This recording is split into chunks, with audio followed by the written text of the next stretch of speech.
diving into the essence of love.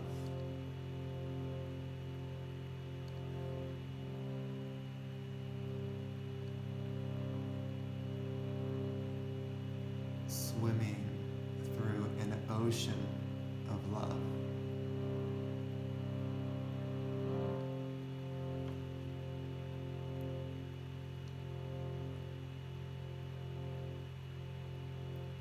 May our souls be overwhelmed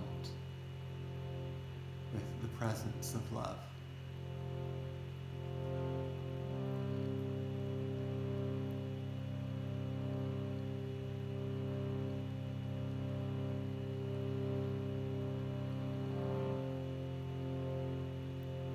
May the heart shine with prema, pure love.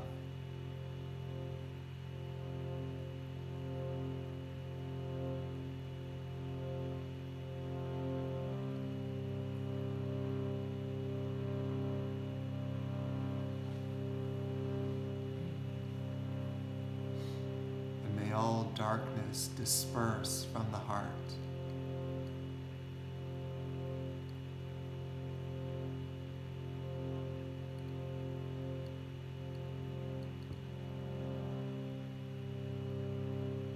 Releasing all sorrow, all heartache, all feelings of betrayal and hurt, all anger,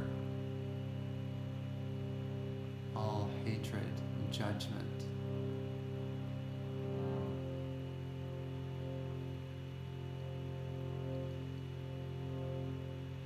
May all of those shackles around the heart be released.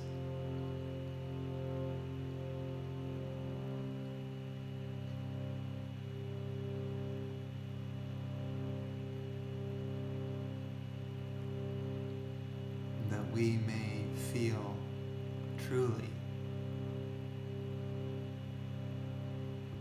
tenderness, kindness, and care. Compassion and sweetness.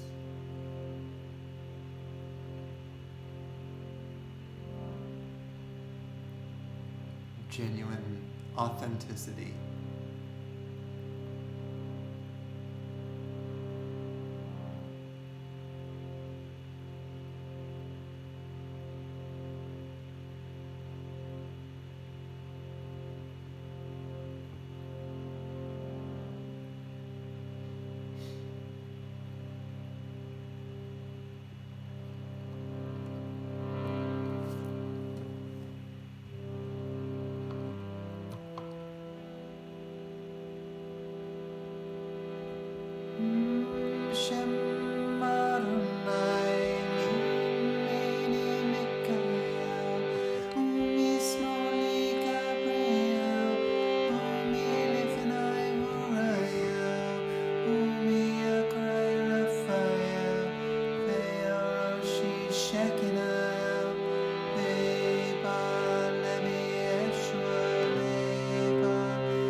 it occurred to me to sing this song. I think because of this next song. It's because of the month we're in, and it just came to me to sing it. So this song is called MLK.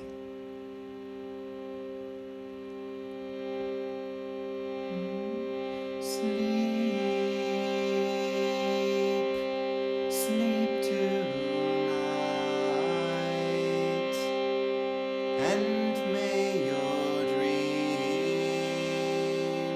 be realized. If the thundercloud passes rain, so let it rain down on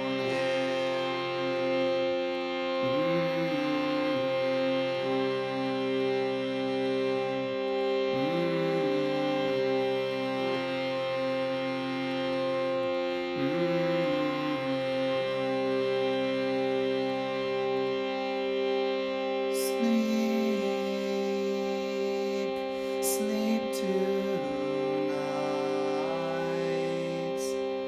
and may your dreams be realized.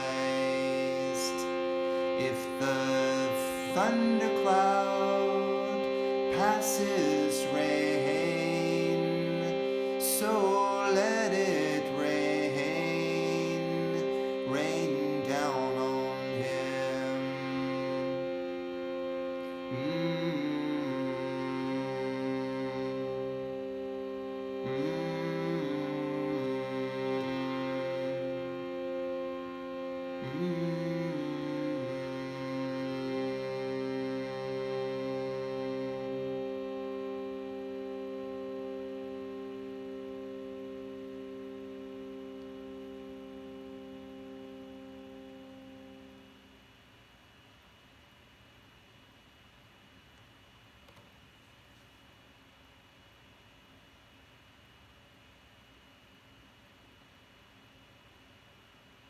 I had a dream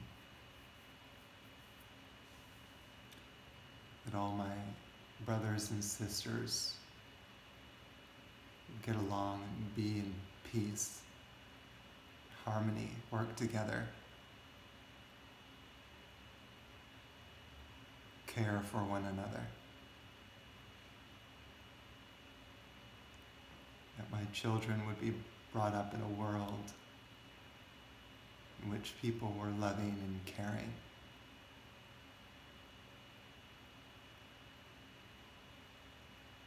In which people were not judged by the color of their skin, or their gender, or race.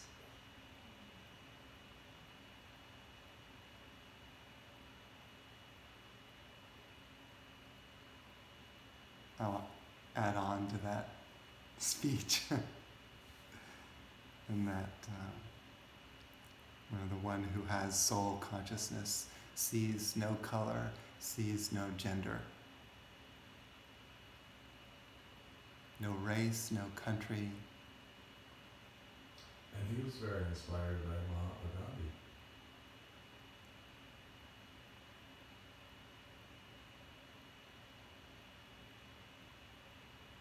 Someone who literally risked his life to bring the civil rights. I think we admire the most those people who are willing to sacrifice everything for the truth, knowing full well that their body could die in the end, but still speaking up, still standing for truth. That's why so many people worship Christ, because in a way he paid the ultimate price to speak the truth. And he well knew in that particular society that, like the people who were ahead of the Jewish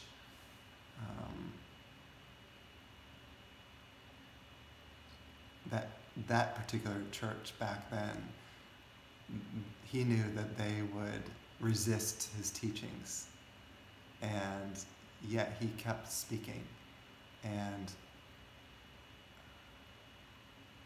ultimately even knowing and even telling people that he would die and then rise again after 3 days.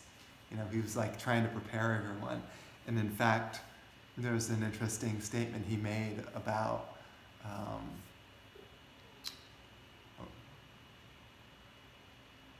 when people see his body on the cross. Nowadays that's a big symbol. And they would see his body sort of broken, that people who are in the consciousness of fear would see that. He said, this is kind of paraphrasing his words. People would see his broken body and be crying and be sort of caught in the whirlwind of fear that was occurring all around. And yet those who were living in the heart, living in truth, would see only love. Only love. So powerful. So powerful. In a way, what he was suggesting is so applicable even with today. Today, considering there's so much fear around the virus, that if only they could remember the example that Christ played and telling people, like, look, instead of reacting so much in fear, go into your own heart, live from your own heart, and from that place see only the love, only the beauty. And there's a lot of, even on the separative level, there's a lot of things to be grateful for, a lot of positive things going on. People actually caring a lot more for others and going out of their way to help. I'm on this, I don't know what you call it, like a virtual, it's an online, not a newsletter, but people post things on there. And like just recently, maybe just yesterday, a woman posted on this board to the whole group, this community of people that get on this board. And a woman said, gosh, I've been looking for a job for months, and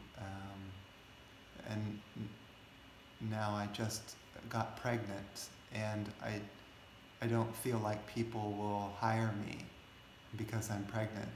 And so I'm just reaching out and letting people know in case there's anyone who can help. And then I was like kind of reading the posts of people responding right away and saying, oh yeah, I have a job that you could do that would be really good, and you can work from home and all that. And so people started to respond with all these sort of like loving gestures to this woman who was reaching out for help on an online, I don't know what you call those.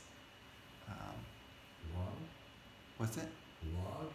Not a blog, but like Discussion board? Community board. Oh. Yeah, kind of like that, discussion board. And so there's a lot going on there. Of course, there's a lot of complaints too on that board.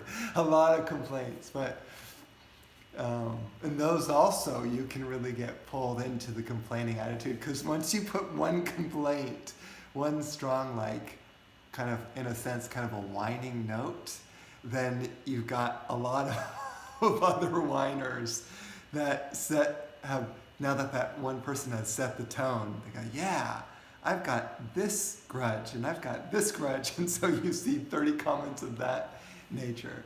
So it could go either way, depending on what you post and where you're coming from. But the woman who was pregnant was really sort of genuine in her call for help and letting people know. So I just thought that was just so sweet. And there's a sort of acceptance, perhaps, in today's society, since we're in such a difficult time, to give people more leeway when they're grumpy or irritable, or they're kind of treating you rudely, or they're not looking at you or ignoring you or something like that, that we have a sense of like there's a sort of a fear in the atmosphere. There's an energy in the atmosphere, sort of reaction to this, we'll call it scary virus. And so people understand that and go, okay, yeah, this is what kind of world we're in right now, so we can give people more leeway in terms of their reactions just because of how hard it is. And I would say that's a great way to develop acceptance for yourself and for others. Just knowing that we're in such tough times, so it's not unusual for me to get agitated and worried and anxious about what's going on in the world. I mean, you just can't avoid it. The Yoga Sutras have the locks and the keys about how humans should interact, and one of the four is compassion for the unhappy. Yeah. So, in other words, if you encounter someone unhappy, if you have rather than act or react, you just act compassionately. Yeah. It's good. Yeah.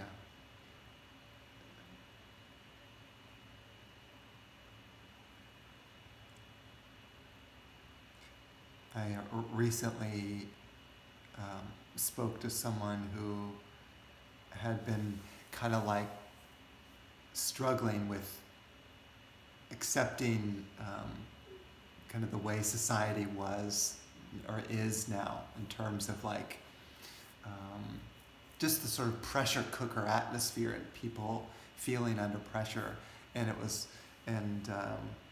one of the things I suggested was to actually chant for compassion, to develop compassion, because sometimes it seems like such a difficult atmosphere. It is hard to develop compassion. Just because you say, oh, well, I'm going to be more compassionate, doesn't mean that your heart turns soft just like that. You can't just, it doesn't work that way. Otherwise, everyone would be like sweet and kind and compassionate all the time, just because they were given some guidance or read some sort of book. I mean, you could read hundreds of books on compassion and yet still be grumpy and mean to people, so it doesn't just work that you read or you hear the teaching, but that you shift your energetics.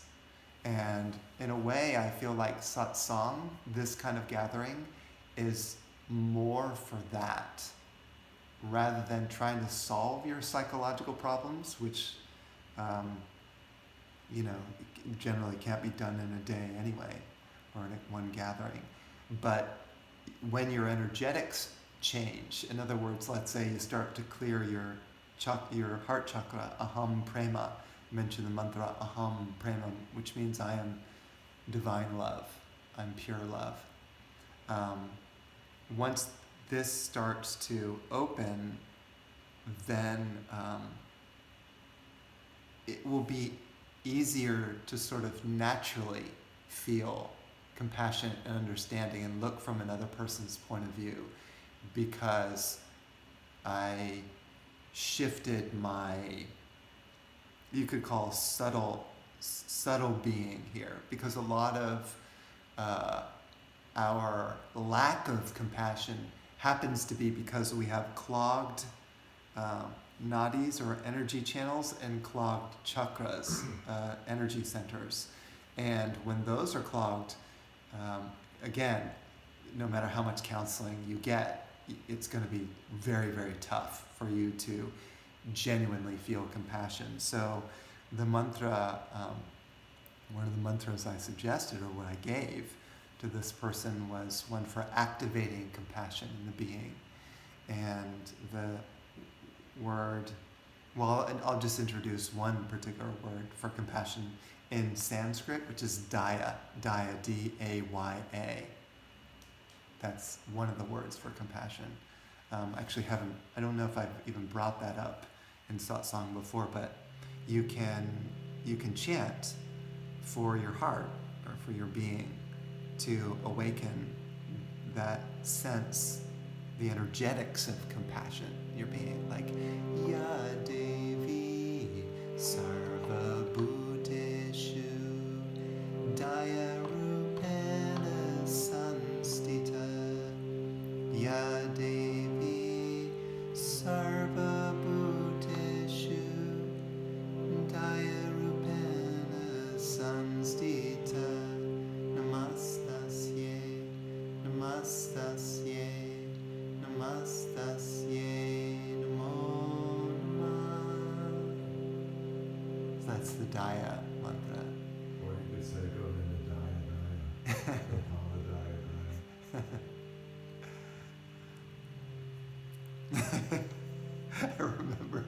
I remember meeting a Swami, like a Swami would be kind of like a renunciate in India, and his name was Swami Dayananda. Oh. And I thought, he's not so compassionate. Because they name themselves according to the virtue. But the thing is oftentimes a person names themselves according to the virtue that they want to achieve, that they want to activate in their system to remind themselves. But in this case, this particular Swami was pretty hard, his words, but this is ideas. You can work up to compassion. You want to name yourself Dayananda, then work hard towards that name. If maybe normally a person's tendency is to snap at someone in a bad mood, then be mindful of your words when you speak, especially if you know that you're in a more of a foul mood. You sort of stop, take a couple of breaths before you actually respond. Or another example would be, let's say if you're in an argument, and I've done this before in an argument where I respond right away back to the person, but oftentimes if that person has said something triggering for me, then it'll come off with a hard tone, and the words will be short and kind of tough. So if I could just stop for a moment when I feel myself ready to sort of snap right back to them, I stop and I take a couple of breaths into my heart and then respond. And then it comes kind of from a different place, a more relaxed place. That would be perhaps the first way to take the edge off or the hardness off of reaction.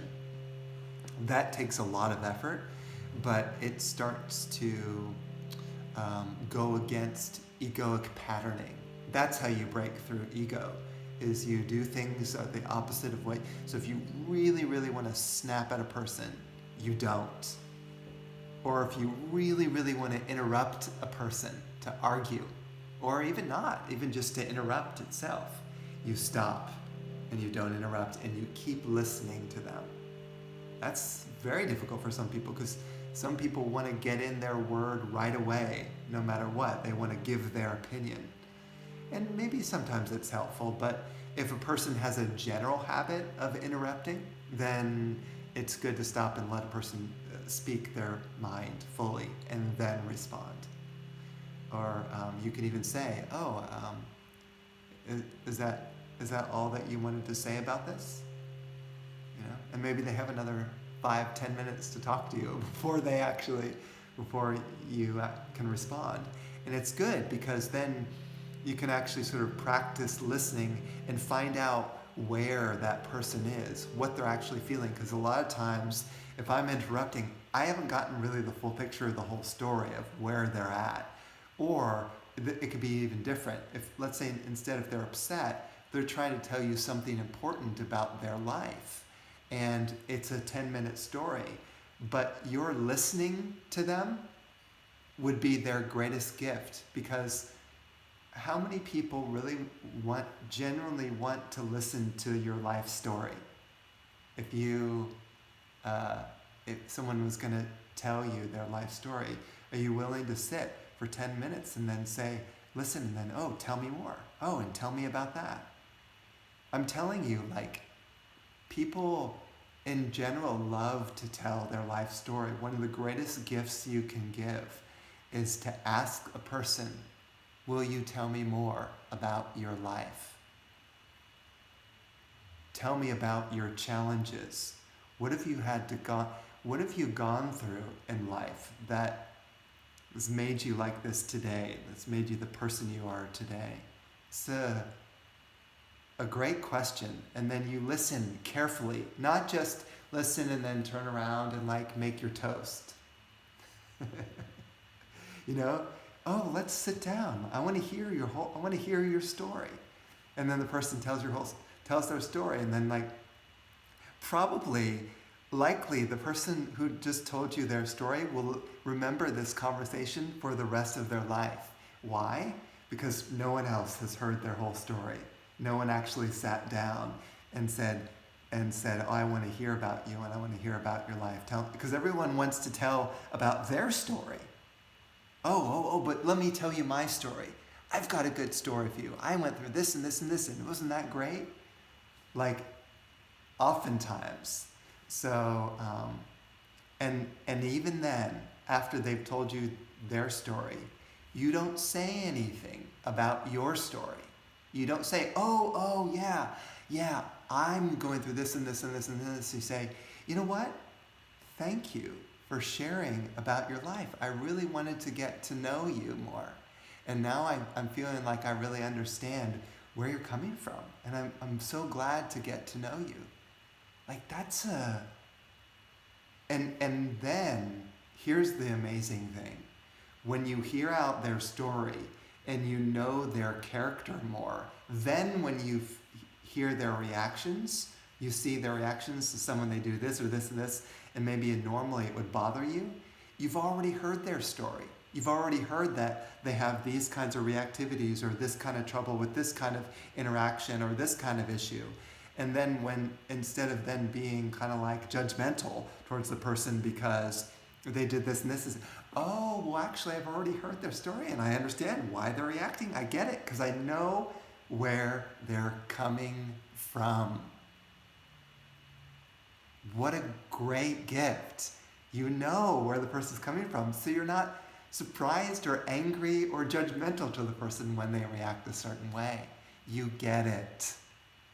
Because there's always a reason why a person gets upset or angry. It's because of how they were treated as a kid, how their boss treated them, how their girlfriend, how their wife, their husband, their children, how they treated them. There's a whole life story behind the reactions that you're getting right now from them. And if you got that life story, it would all make sense. Then it would be way easier to have compassion, understanding, and acceptance of a person. One more thing to add to that, which is all the reactions that another person has towards you, anger, resentment, attack, jealousy, comparison, whatever, you have had yourself. All the mean things that person has done or will do or is doing to other people or animals or friends, whatever, whoever, you've done it also. That's why when they brought the woman who committed adultery into the outside space there and kind of threw her on the ground before Christ, and then the man who felt so angry and betrayed and said to Christ, because he wanted to get Christ's opinion, said, in a sense like, hey, you're a prophet, you tell me. this woman has committed adultery and she was caught in the very act. Now, the law, or the Jewish law says, or whatever, Roman law, Jewish law, whatever, says that such a person should be stoned. What say thou? And of course, Christ kind of kneels down before the woman who was crying, and didn't even want to show her face. Her hair is kind of like this, and she was so humiliated, embarrassed, because this guy did it in front of everyone. So Christ kneels down before her, and supposedly he draws the fish, peace. And they're looking at him going, what is he doing? Drawing this fish in front of her, like in the sand. And then he simply looked up and said to all the people, let the person, whoever has not committed any kind of sin, let that person cast the first stone at her.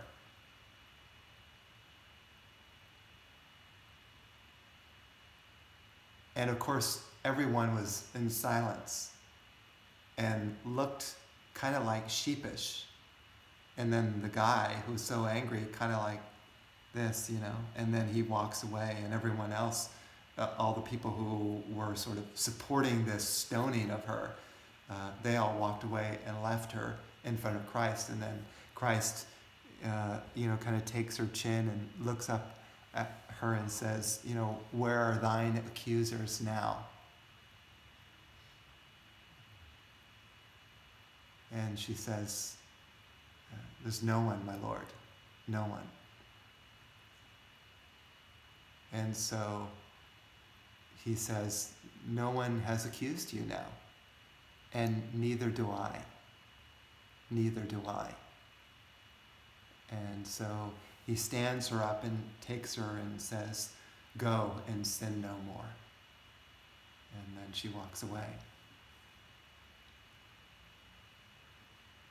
So it's like he gave the benefit of the doubt to her, and those words that he said to her probably changed her life forever, where she's like, wow, this man forgave me and supported me in front of everyone.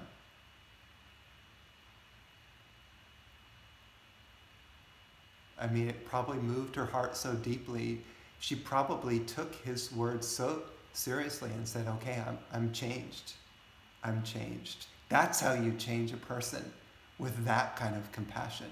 When a person receives that, they're blown away. They don't know what to do with that. Here's a person who's not judging me. There's a certain safety. Gosh, I can be around this person and they're not going to throw all the judgments on me and put me down, even in their own mind. Christ's mind is crystal clear. There's no even judgments in the mind saying you're bad or good or this or that. Just creating a space of acceptance creates powerful healing for anyone.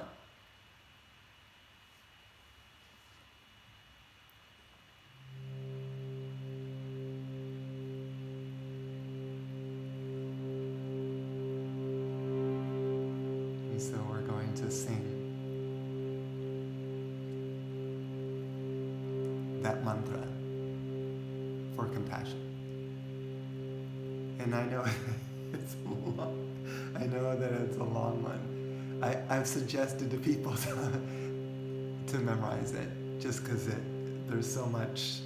This mantra is the wish-fulfilling mantra. It will give you what you want.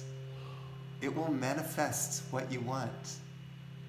That, whatever you want, comes alive within you. In this case, the compassion clears away anything that is in the way of compassion, so that the heart can arise and be victorious.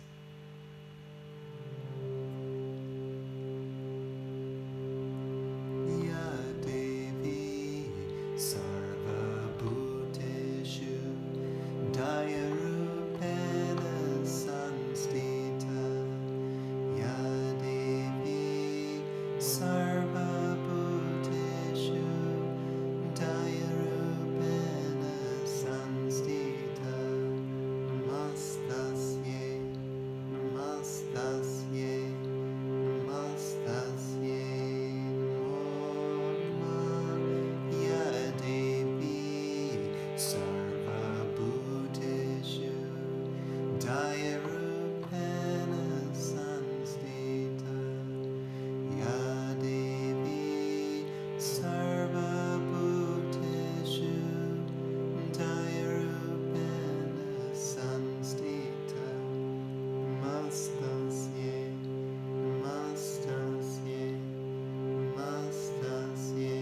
prayer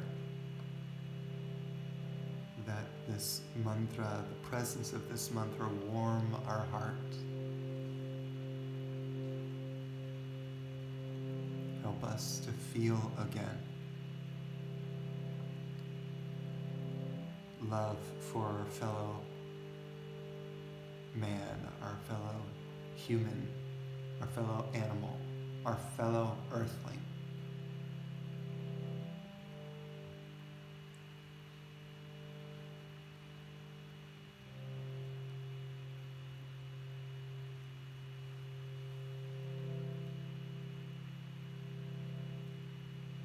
Allowing that fountain of compassion to arise, awake.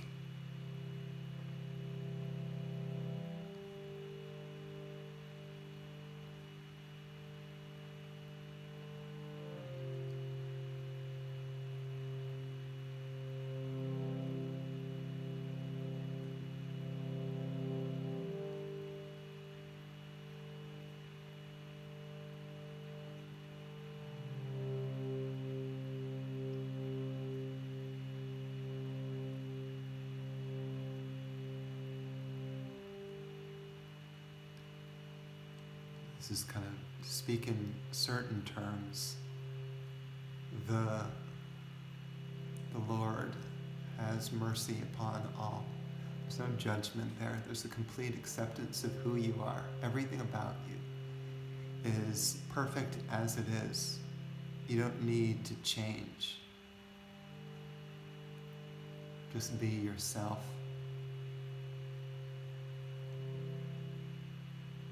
And by that example, we too can learn how to become merciful, to forgive those who have hurt us, who have harmed us, who have attacked us, who have spoken badly about us, who have gossiped about us, who have gotten angry at us, who have lashed out.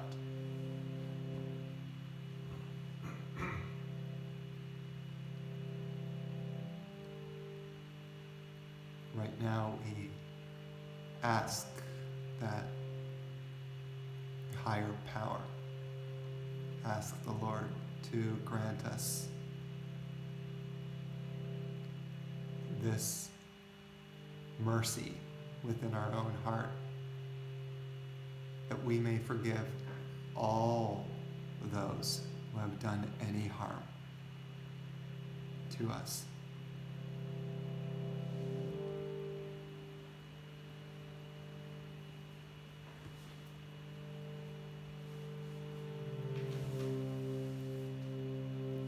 Let go of any resentment, any anger, any hurt.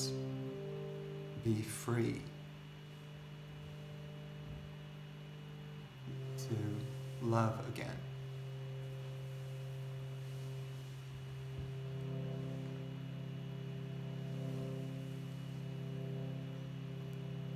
We humans are all in the same boat. All of us are struggling with the same things, the same hardships, struggling to have enough resources, wanting to have friends, wanting to be liked, wanting to be taken care of, wanting to feel safe.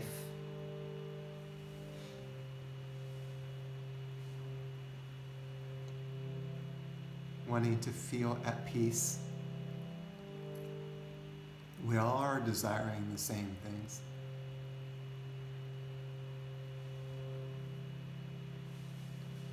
We all have the same issues, those same dark energies that get caught in our heart.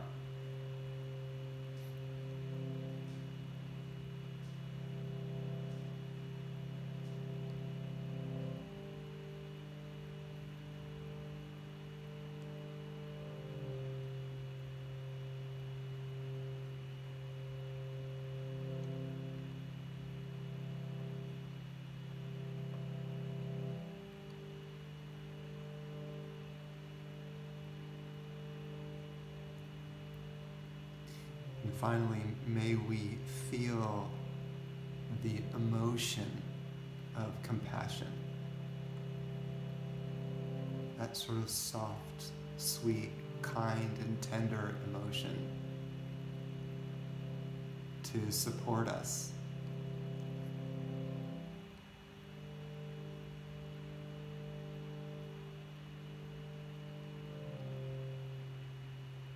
May we not become spiritual robots, but actually genuinely caring, loving human beings.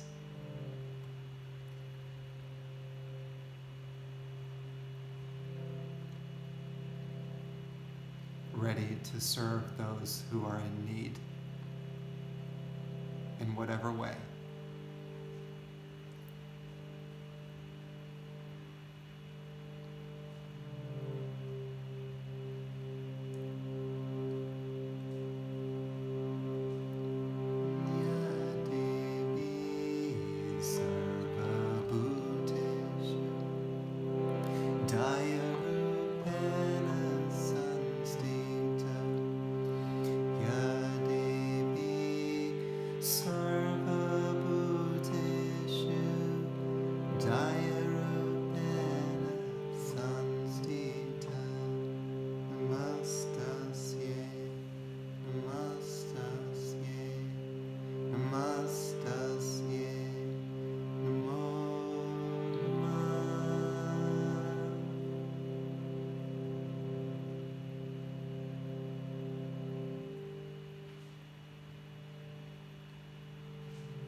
And so let's do a meditation. Particularly in the silence of meditation, the energy of love can arise strongly.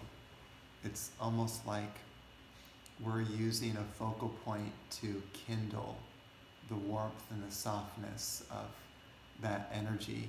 And then we sit in silence and we focus on that kindling, on that shift, on that change. And then that fire of energy, we'll say in this case, love or compassion, it grows bigger. That's why meditation is so helpful.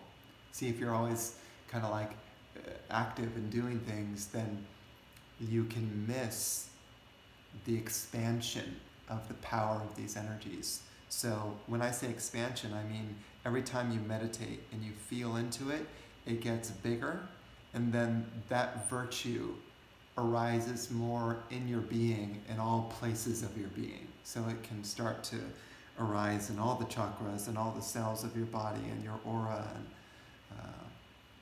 and your energy channels. That meditation expands. And that's, there, let me move this, because it's going to shift it a little bit. It's okay, now it's better. It's okay. That's what we're trying to do, is expand that. And maybe people don't really realize that meditation is so helpful. We think, oh, well, it's just to give us some peace or something like that. Meditation isn't just giving you peace and quiet or stilling your mind. Meditation is expanding powerful energies in your system so that those virtues can take over your life and run your mind and run your energy centers, run your voice, and run your actions. So it does a lot. People kind of underestimate it. So I love to meditate on great yogis, great saints, great gurus. those beings who are embodying the qualities that I am looking for. And I found it extremely effective. And actually, it was even recommended to me by Swami Purna himself when I suggested different kinds of meditations to introduce people in satsang in these gatherings. That was kind of one of the things that he recommended. So we're going to meditate on the presence of Christ in our heart. And I would say one thing about this, you don't even have to believe in Christ. You don't have to be a Christian. You don't. It has nothing to do with religion. Any of that. It has more to do with your being able to feel His blessings. Let's put it that way. When you call forth a saint, that saint comes to you. Absolutely. The more you call that saint, the easier it will be to feel them and connect with them, and the more powerful they will arise. The more likely too you will have visions of them. You will dream of them, and the more likely that they'll start to walk next to you, and they'll start to talk to you, and you'll start to have conversations with them. That's how it works. Saints come alive when you pay attention to them. So I myself fell in love with Christ, I don't know when it was, some years ago, and then started meditating on Him, and in a sense kind of like communing with that. And I have gotten great solace from this practice. So that's why I share it. So we begin with some breaths, and the way to sort of bring energy into the heart, to open it so that your meditation is more powerful.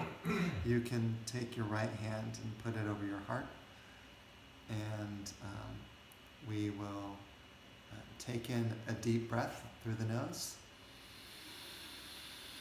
and then speak the words Inanna Rachma, and then release the breath. Exactly. And then you do another deep breath into the heart. Inanna Rachma.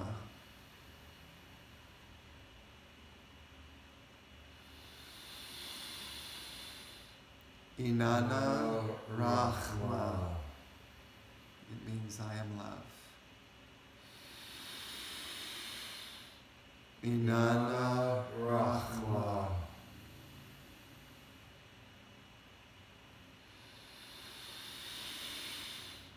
Inanna Rachma.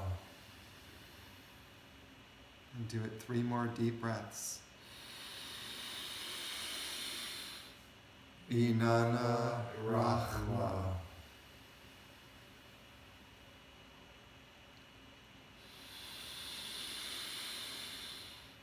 Inanna Rachma.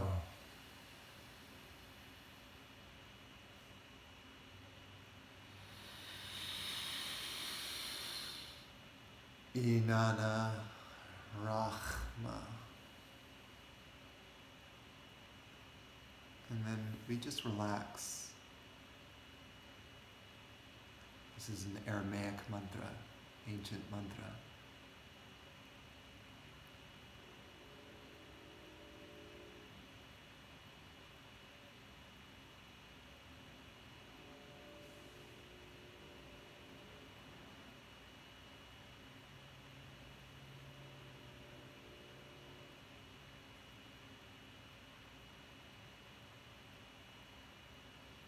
Creates a sort of space there where now this being can live, or it can arise. If you want Christ to live in your heart, then you must create space for Him to arise there. So if you like, you can visualize him. I have this picture which is blessed with his energy specifically for this, so that's the that's the vision. Try to like get it in your mind clear enough, and then imagine that he's there. I guess he's carrying a little lamb, yeah, carrying a little lamb, which is a sweet image, right? He's like kind of friends with the animals. His heart is so soft that even the animals want to be around him. Maybe even like the donkeys love to commune with him. The cats, the dogs. So imagine that visual in your heart. You can imagine it kind of glowing with his beauty and presence.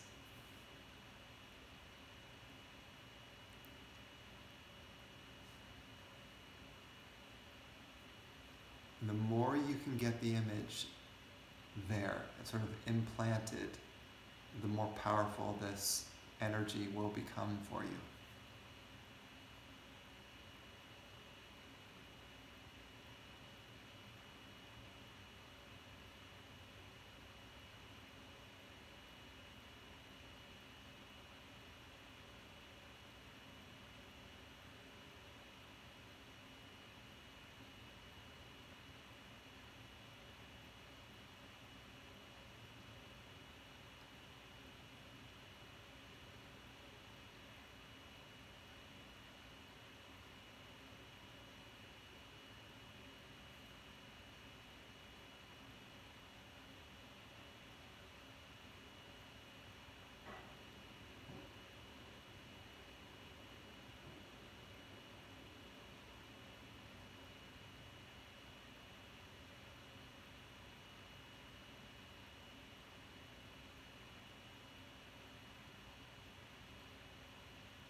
And now, if you like, you can imagine that he expands to fill your whole body. So it's like he takes over the body, and it's like he's looking through your eyes instead of you.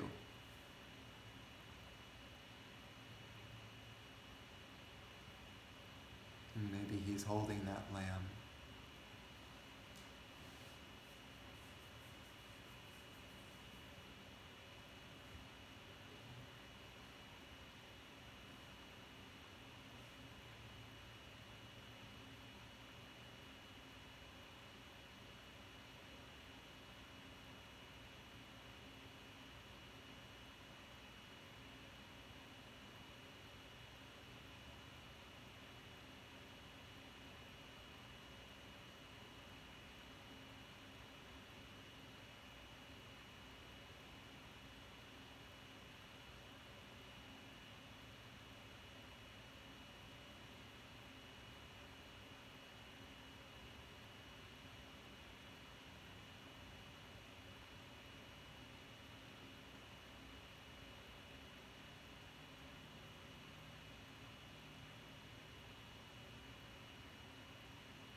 And then you can imagine that he is replaced by just pure light,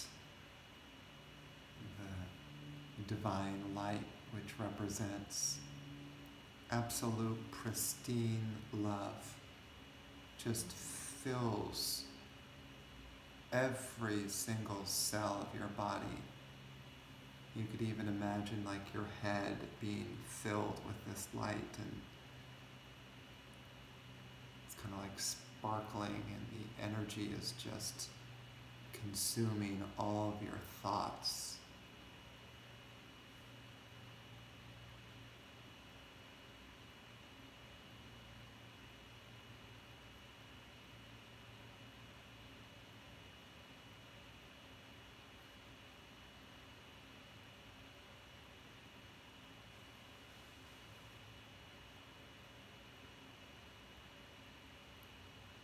then that light expands just into your aura, kind of surrounding the body.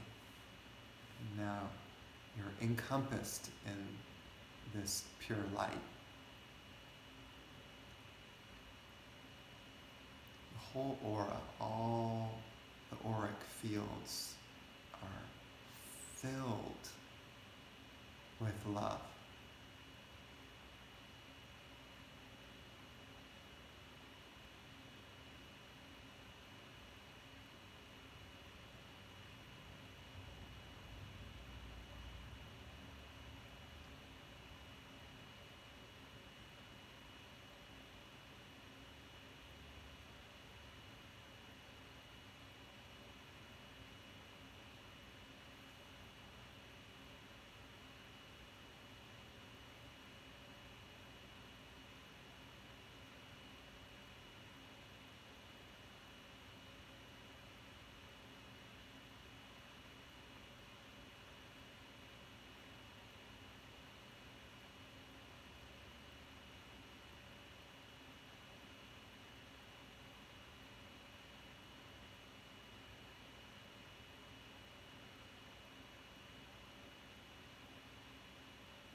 And we will also now set the intention, set a prayer, that whatever words we speak will come from love. Be warm and loving, kind.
And then again, you can place your right hand on your heart and simply just say to yourself, I am a beautiful soul.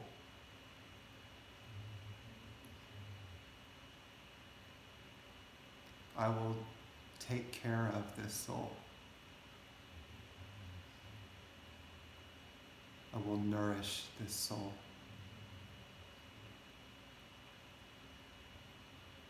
I love myself.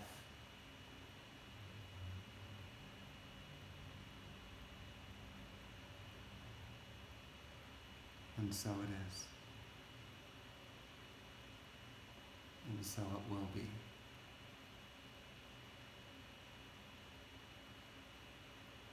And we just relax into those feelings.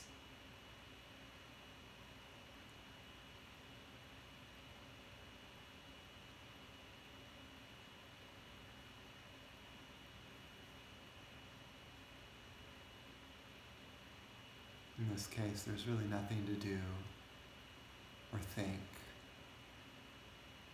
nothing to be.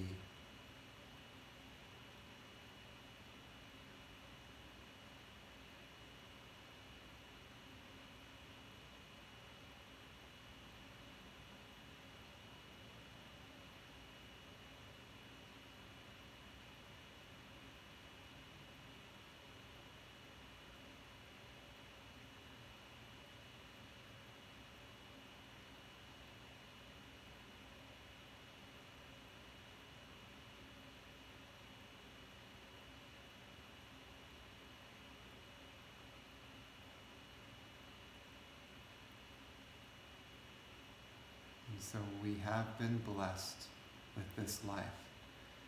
We have been given a great gift to experience the human life, where we can actually find our soul. We can actually feel it, know it.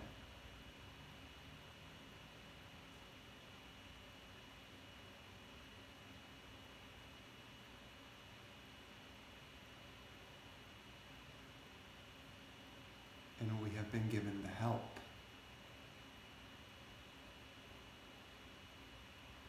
to return back to our source, or as Christ would say, return back to the Father.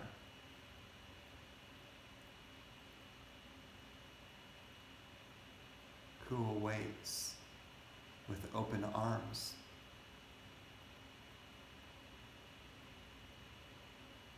No matter what we have done, it matters not.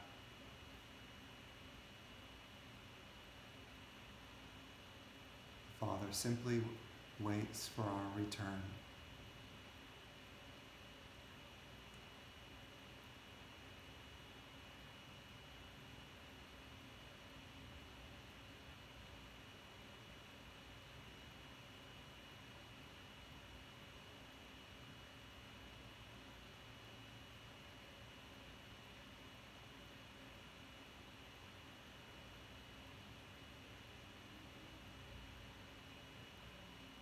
O merciful one, please bring us back to you.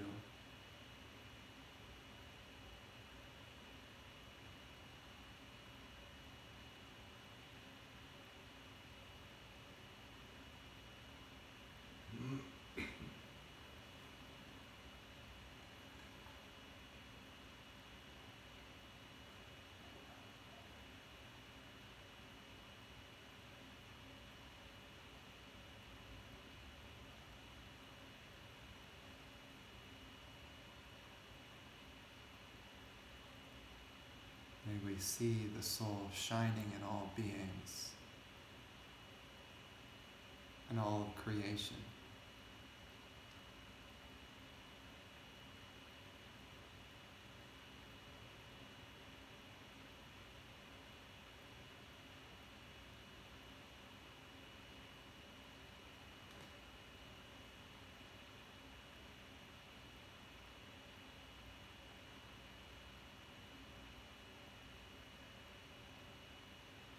May our hearts never shut down to the creation of God. Every last bit of this creation was made by that higher power.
your life will be always happy, always joyful.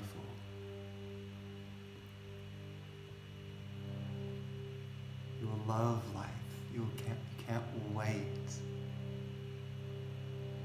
to just live, just be, even if you're trapped at home. You can't go anywhere. It just doesn't matter because your inner world is so splendid. We are really trying to activate this, to make this real, not just a statement. And I remember someone said to me, gosh, Brian, you talk about all these high states, and I just feel like, bad. And I totally understand. As I said, it's kind of like looking forward to a sunlit day. Everything is bright and beautiful and lovely. It's like when you hold your child for the first time, your baby, and there's this incredible bonding. It's probably the deepest love that one could experience in life. That kind of love. Imagine that you had that love and sweetness for all of God's creation.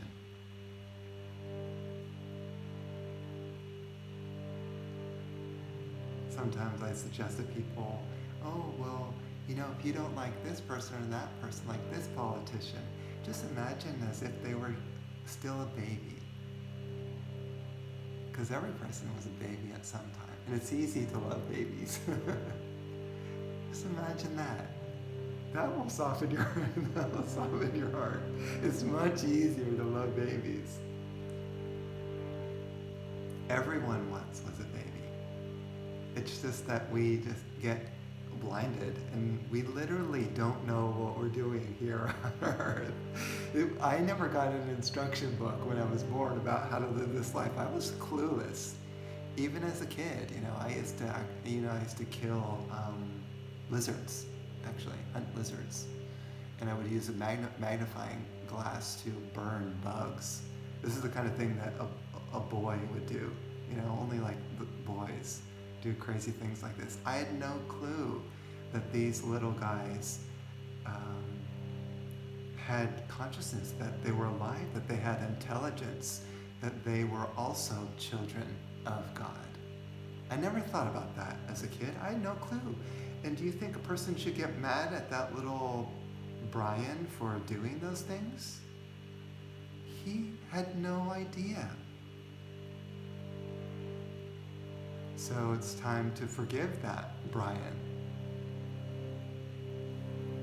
Or in your case, forgive that child for whatever he or she did.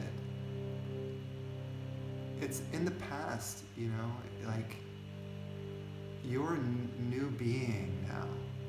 You're reborn.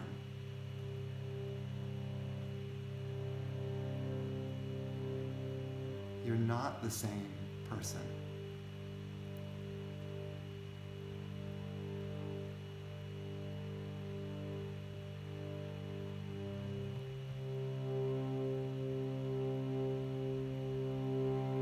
So we're actually going to conclude with singing this particular mantra on behalf of all beings. We're going to send this energy out, the blessings, the grace, to all beings in all realms. The mantra is Om Loka Samasta Sukhino Bhavantu. May all beings in all realms be happy and free.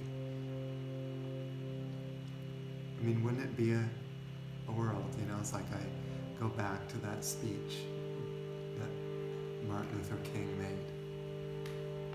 I have a dream that one day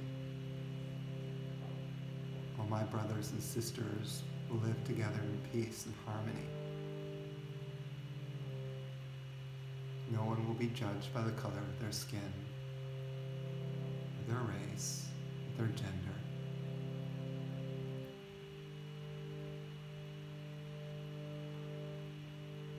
May all beings be happy and free.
Just imagine this mantra as a powerful light springing from your heart, spreading throughout the earth, into space, to the distant stars and planets throughout the galaxy, to other galaxies. An infinite light of love, care, kindness, softness, compassion, sweetness.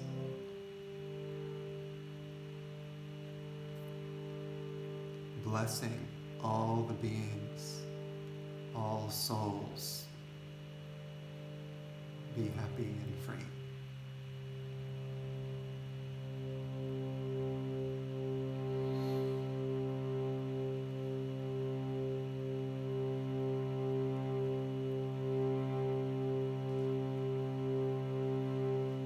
Place our hands together in front of our heart. We chant.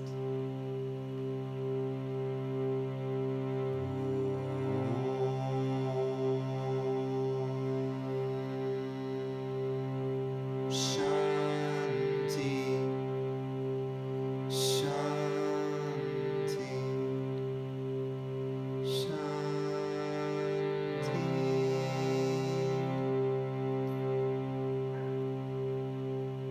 Peace.